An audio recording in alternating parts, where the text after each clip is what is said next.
Yo les gars, bonjour à tous. Donc on se retrouve pour un nouveau trip, hein. Ça fait un petit moment que je parle sur Insta. Il va y avoir le trip, il va y avoir le trip et bah il y a toujours rien.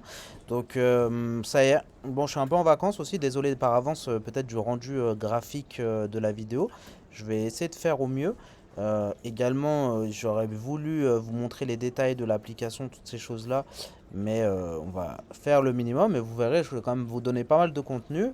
Et comme toujours, dans tous les cas, il faut que vous fassiez vos recherches vous-même. Une fois que je vous ai porté à votre attention ce projet-là, même si je pense que vous le connaissez, mais vous l'avez peut-être juste oublié, vous allez pouvoir de votre côté continuer vos recherches et vraiment tester l'application et tout ça. Donc voilà.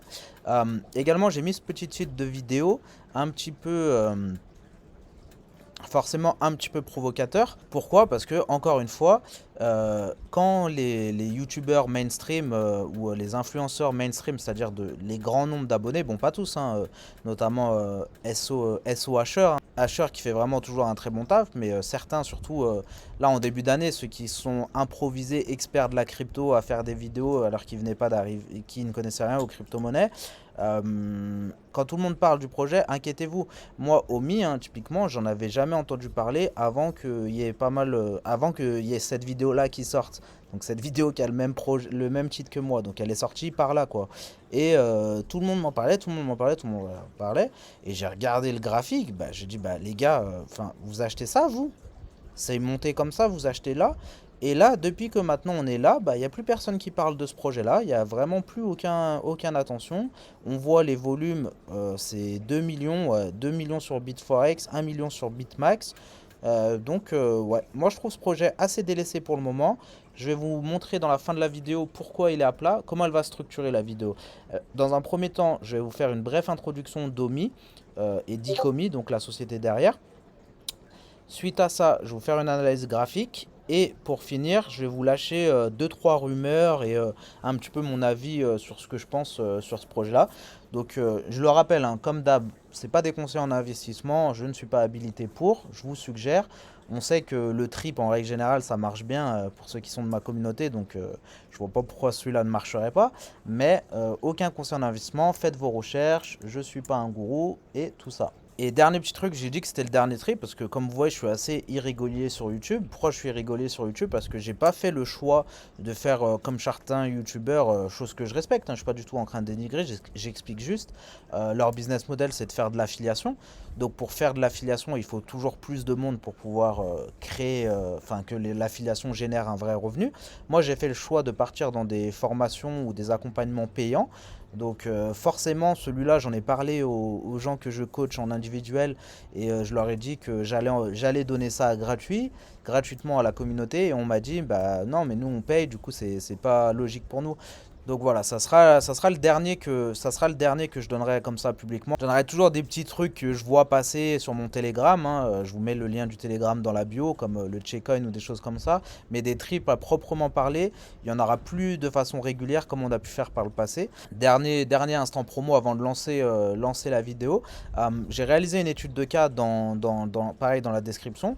Donc c'est comment mes élèves ont fait fructifier 5 000 euros en 32 000 euros grâce au Polygon Trip. J'explique tout ça, j'explique aussi deux trois choses si tu es novice dans les crypto-monnaies. Et suite à ça, si la vidéo t'a plu, je t'offre un coaching de 30 minutes. Donc ce coaching il est offert où je pourrais t'apporter de la clarté sur ta situation. Et si potentiellement je peux t'aider plus en détail, ben, je serais ravi de t'accompagner par la suite. Donc voilà, bonne vidéo à vous et bon dernier trip. Donc les gars, Omi, comme je pense que vous le savez pour la plupart, Omi c'est un projet NFT. Donc les NFT, on n'est pas là pour expliquer les NFT. Tapez sur YouTube ou revisionnez ma formation, mais les NFT, on commence à savoir ce que c'est. En fait, pour que je vous découpe bien la chose, il y a Icomi qui est la boîte. Ensuite, ils ont fait une sous-boîte, une application, c'est surtout Vivi Collectible, c'est surtout l'application qui se trouve sur les stores, hein, que ce soit l'Android Store ou l'Apple Store. Et ça, c'est l'application où vous pouvez acheter les NFT. Et OMI, c'est le token. Donc, première chose qu'on peut dire, c'est le nombre de partenariats qu'ils ont en fait. Ils ont les Marvel qui a été annoncé récemment, on va revenir dessus. DC Comics, Ghostbusters, Adventure Time. Pro Series s'est déclenché, je sais pas. Hop, tu peux te couper s'il te plaît. Adventure Time, D'ailleurs, Batman. Donc, vous allez sûrement souvent me voir prendre mon téléphone, c'est parce que j'ai pris des notes. J'ai préparé les vidéos avec les moyens du bord sur mon ordi portable, donc j'ai pris des notes sur mon téléphone. Le Batman, donc c'est une des meilleures plus-values. La Batman série 1, la figurine, donc le NFT, a été acheté sur le marché principal, donc vendu par la société Omi sur Vivi Collectible, là, l'application, 69 dollars. Et il a été revendu quelques temps après pour 6500 dollars, donc une sacrée plus-value. Donc voilà, Superman, Star Trek, Harley Quinn, d'ailleurs qui a été revendu très cher. Bref, il y a du gros monde. Je me suis appuyé aussi de l'article de Coin Academy. Donc très très bon article. On peut voir que là, ils ont plus de 100 marques signées, hein. Warner Bros, Aquaman, Universal, Capcom, pour les fans de Street Fighter. Qu'est-ce que je reconnais d'autre? Back to the Future, la Retour vers le futur. D'ailleurs, un ami à moi, je ne sais pas si vous vous rappelez, sur Insta, il avait acheté la DeLorean en version ultra rare, je crois. Il avait acheté ça. Donc, elle a bien pris de la valeur. Donc voilà, je m'appuierai, je retournerai souvent sur cet article. Voilà un petit peu pour contextualiser. Ce qui est cool dans e-commerce, c'est vraiment l'application. Je vous invite vraiment à utiliser le produit. Vous pouvez pour les NFT que vous possédez, vous pouvez les mettre dans le monde réel par de la R, là, Augmented Reality. Donc c'est assez classe. Également, ce que vous achetez, bien sûr, c'est des NFT, donc vous en avez pleinement la possession. Vous pouvez le revendre sur le marché secondaire. Ce que j'ai lu quelque part, je ne sais plus où je l'ai lu, mais je l'ai en tête, c'est que lorsque vous revendez sur le marché secondaire, en fait, il y a des frais qui sont applicables pour la licence qui a mis en place les NFT. Par exemple, si on revend des NFT Marvel, donc typiquement, là, on peut voir qu'il y a eu tous ceux qui a été sold out, là, ceux de Spider-Man, ils ont tous été sold out. Dès qu'il va y avoir une revente sur le marché secondaire, eh bien, il y a 6 ou 7% qui sont prélevés et reversés à Marvel. Donc ça, c'est très intéressant parce que déjà, ça motive les brands, les marques à rejoindre, dans le sens où eux, ça leur permet de générer des revenus supplémentaires. Bon, ça, c'est un peu moins vrai, mais à l'époque, ils étaient vraiment en mode ouais, bon, tu veux faire des NFT, ouais, bon, ta petite merde, vas-y, tu me donnes combien? Ok, maintenant, bon, ils commencent vraiment à retrouver un certain potentiel, donc bien sûr, ça les intéresse. L'équipe, je vais pas la montrer en détail, mais l'équipe, c'est du très très lourd. Je vais pas, comme je disais, ça mettrait vraiment beaucoup de temps pour expliquer toute l'équipe et tout ça, mais il y a que des cracks dedans, notamment des gens qui ont fait énormément de partenariats avec déjà des grosses licences par la suite, enfin qui ont été salariés dans des grosses licences. Donc ça, très très intéressant. Je passe comme j'ai dit. Qu'est-ce qu'on peut dire par rapport à ça? Je vous mettrai le lien de Coin Academy dans la description. Également, pour les plus hardcore d'entre vous, il y a une interview qui a été réalisée avec l'équipe il y a 2 jours là. Bon, elle dure 2 heures. En vacances, j'ai pas spécialement envie de la visionner, même en x2 et que ça me prenne 1 heure. Mais pour les plus déter d'entre vous, si vous voulez vraiment avoir toutes les dernières infos et potentiellement découvrir des choses que nous, on ne sait pas, qui a été partagé là-dessus, dites-le nous dans les commentaires. Si vous faites cet effort-là, on vous serait grandement reconnaissant. Voilà, je pense qu'on peut passer au tokenomics en eux-mêmes et après on passera au marché. Comi, donc c'est une market cap de 600 millions. Donc on n'est même pas au milliard, donc ça laisse vraiment de la place pour grossir. Il est classé 120e, quelque chose comme ça. Donc ouais, ça laisse vraiment du potentiel pour la monnaie de grossir, 125e, voilà. Petit truc, mais on va y revenir après, c'est que le total supply, il y a 750 milliards de tokens. C'est bien pour le long terme. Donc ça, c'est un petit truc qui fait que n'attendez pas, hein, les gars. Je vous rappelle, ce qui compte dans les crypto-monnaies, c'est la capitalisation, c'est pas le prix. Ne dites pas, ouais, t'imagines, il passe à 1 dollar. S'il passe à 1 dollar, ça lui ferait donc une capitalisation allez, pour simplifier les calculs, fois 100, on va dire 2 dollars. Donc ça lui ferait passer à 600 milliards, presque autant que le Bitcoin, quoi. Il serait juste devant Ethereum, si je dis pas de bêtises.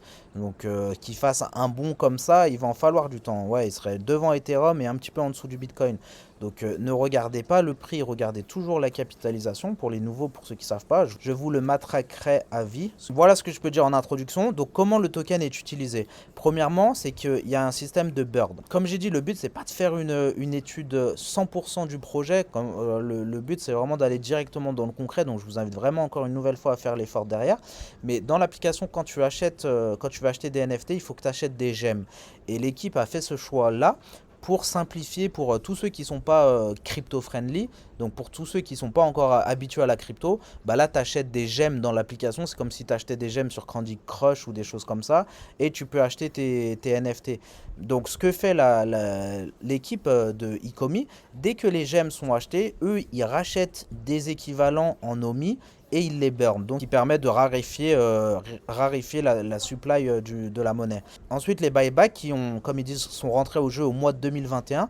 Donc tous les mois, Icomi rachète 10% des bénéfices de la vente des NFT du token, ce qui fait que tous les mois, bah, y a une pression acheteuse forcément. Le stacking va bientôt pouvoir être annoncé. Voilà, petit point avant de lire ça, c'est que la team détient quasiment, je crois, 30%, 280, allez, 300 milliards. On a dit il y a 750 milliards. Ouais, même plus. À peu près 40% de la supply, quoi. Donc ça, c'est un petit bémol. Mais on va aller, comme j'ai dit dans la dernière partie de la vidéo, on va aller sur les rumeurs. Euh, à savoir, le jeton atteindra sa pleine utilité d'ici cette fin d'année 2021 grâce à la migration de Vivi sur la blockchain Ethereum. Je ne sais pas si vous avez checké, là j'étais dans un explorateur, mais c'est l'explorateur GoChain. Donc c'est pas sur Ethereum, eux pour le moment ils étaient sur GoChain. Là c'est assez vrai ce qu'ils disent, hein. Moi j'aime bien ce qu'ils font comme taf. Donc au début il y a eu la bulle là, typiquement comme je vous disais. Ici sortie de vidéo. Ici éclatement de la bulle, donc forcément grosse correction. Correction. Partenariat immutable, petit pump, mais ça n'a pas suffi, ça a continué d'enfoncer. Partenariat Marvel, bouf, ça a décollé. Donc on va passer sur le graphique. Sur le graphique, attention, on commence à rentrer dans le concret du trip. Donc on a eu ce pump là. Pump, on est venu toucher cette résistance là, cette résistance qui était le support ici, hein, rien de bien compliqué, et ici grosse zone de bataille. Ensuite on a une correction, point bas. Ce point bas est plus haut que ce précédent plus bas. Et là, actuellement, on est en train de latéraliser à balle, quoi. On est en phase d'accumulation de malade. Accumulation, ça, c'est si vous êtes pour le plan haussier. Ce qui est sûr, c'est qu'on est en phase de latéralisation. Donc forcément, on le sait, plus on latéralise, plus le mouvement va être puissant. À la hausse, à la baisse, ça, on n'en sait rien. Pourquoi je labellise le OMI comme un trip? Tout est en train d'exploser. Citez-moi une crypto qui baisse. Citez-moi une crypto qui latéralise. Il y a tout qui est en train d'exploser sur la planète crypto. Pourquoi le OMI n'explose pas? C'est un peu bizarre quand même que ça explose pas. Moi, l'une des explications, c'est que déjà, elle n'est pas facilement accessible par tout le monde. C'est-à-dire que c'est Ascendex sur BitMax, c'est la plateforme que je vous recommande. S'il vous plaît, si vous n'avez pas de compte, utilisez le lien dans la description. Ça me fait de l'affiliation, donc c'est top, autant en profiter. Mais vous voyez, il n'y a pas encore de gros échanges. Pourquoi un projet aussi lourd comme ça, c'est pas sur les échanges? Pour moi, je pense que ça va pas tarder à migrer sur un certain gros échange. Je sais pas si ça va être Coinbase, je sais pas si ça va être Binance, je sais pas si ça va être FTX, mais c'est pas possible que ça soit pas sur un gros exchange. Donc ça devrait pas tarder. À savoir, attendez, je lis mes petites notes avant vraiment qu'on repasse dans l'analyse. Bon, désolé, la vidéo elle est vraiment décousue, mais bon, je suis en vacances. J'avais dit que c'est une société basée à Singapour qui a, eux, dans ce qu'ils ont choisi pour les NFT, c'est vraiment d'attaquer la pop culture. Donc on a vu avec tous les partenariats. Aussi, ce que j'aime bien niveau marketing, ce qu'ils ont fait, c'est que ils ont dit que c'était la première marketplace qui est genre 99 neutral carbone là. Genre qui sont pas producteurs de CO2, tout ça. Donc ça, c'est fort niveau marketing. On voit bien l'histoire avec Elon Musk et tout ça. Donc ouais, c'est pour ça que ça m'a fait penser, c'est que niveau marketing, ils ont engagé cette société de marketing là. Apparemment, ils sont très très célèbres. Donc ils ont l'habitude de faire des trucs, tu vois. Ils ont travaillé avec Enken, ils ont travaillé avec qui j'ai entendu Mastercard. Donc bref, c'est un très très gros truc. Snapchat. Bah, YouTube apparemment, UGC, Cisco qui est très très puissant dans le monde des corporates, genre quand je travaillais au Crédit Agricole, je sais pas combien ils ont, Hasbro, McDonald's, bref, une très très grosse boîte. Donc là, depuis qu'ils les ont recrutés, il n'y a pas vraiment eu encore de communication marketing dans ça. Également, ouais, voilà un petit peu ce que j'avais oublié de dire. Après, je parlerai des rumeurs. Donc voilà, gros, tout explose dans les cryptos, pas ça, alors que on voit clairement, hein, il y a une grosse zone de correction qui a fait à peu près combien? Ouais, bon, ça marche pas parce qu'il faudrait que je rafraîchisse la page, mais je crois que du point haut au point bas, il y a eu plus de 80% de correction. C'est ce qu'on veut, hein. Nous, on veut pas rentrer quand on est comme ça, on veut rentrer après une correction de 80%. Bien sûr, si le projet il est tout viable, n'allez pas acheter tout ce qui a chuté de 80%, sinon ça peut mal finir. Voilà, je parle pas des niveaux que j'ai tracés sur l'écran, vous êtes assez grand pour les définir. Voilà les targets que je vais privilégier.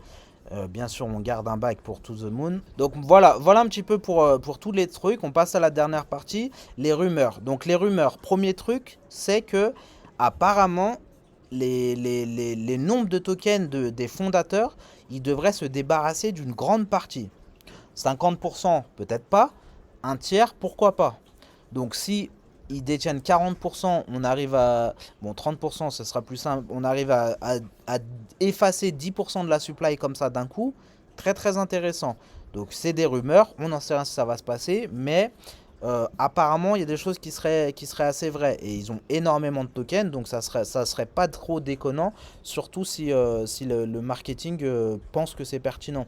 Au niveau des partenariats qui devraient arriver, un partenariat avec la NFL. Donc NFL, le football américain, hein, quand on voit les NFT NBA Top Shot, là, les meilleurs moments de NBA sur la blockchain Flow, la dinguerie qu'il y a eu quand on était au début d'année et que c'est là où il y a plein de gens qui connaissaient rien aux NFT qui sont rentrés dans les NFT. Si on a la même chose sur les NFL et qu'il faut acheter du Homie pour pouvoir en profiter, moi je pense que c'est pas mal. Ensuite, un autre partenariat, Monster Hunter, donc ça intéressant pour toute la pop culture, et Fast and Furious. Et après, il y a une grosse rumeur, on ne sait pas si c'est vrai, il y a une grosse rumeur d'un partenariat avec Pokémon. Donc si Pokémon rentre dans la danse de Vivi, je pense que ça peut être pas mal. Sachant qu'aussi, il n'y a pas de rumeur de ça, mais ça m'étonnerait pas que ça arrive un jour. Un des mecs de l'équipe, il travaillait chez Yu-Gi-Oh! Donc potentiellement, s'ils arrivent à faire un truc de Yu-Gi-Oh! Ça serait pas mal. Également, dans qu'est-ce qu'il y a à venir? Le Master Collector. Donc ça, c'est un système pour gamifier un peu l'expérience. Je passe.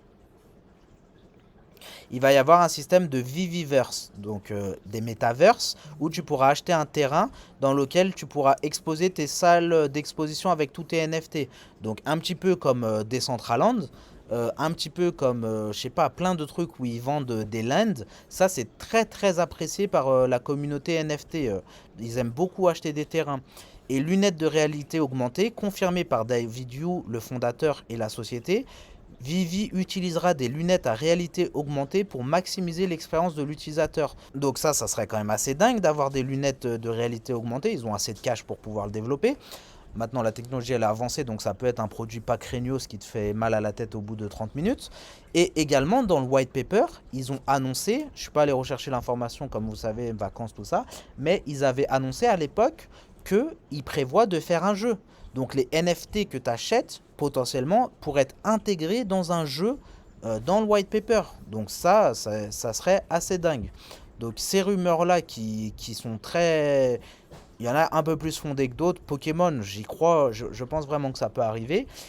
Ça serait pas mal de rumeurs. En plus, rajouter avec le listing de nouveaux exchanges, la migration sur Ethereum. Si Ethereum, on a bien avancé dans la gestion des mises à jour, ça peut faire un bon cocktail. Hein. Et le tout pète dans la crypto, ça c'est à plat. Donc, donc voilà, pas de conseil en investissement. Utilisez mon lien dans la description. Fin de la vidéo, lâche un like, partage. Comme j'ai dit, il y a l'étude de cas. Si tu veux réserver un coaching de 30 minutes avec moi, c'est fait pour, n'hésite pas. Je vais sûrement l'arrêter dans pas longtemps parce que avec Genflow qui va sortir, j'aurai plus le temps de faire ça. De toute façon, Genflow, je vais vous faire une vidéo pour vous en parler plus en détail. Il va y avoir des interviews avec mes associés. On va faire du bruit, tout ça, ça arrive. Donc voilà, je chill tranquillement en vacances et septembre, on revient à fond dans le game. Donc voilà, profitez bien des gains du marché et bonnes vacances à vous, hein.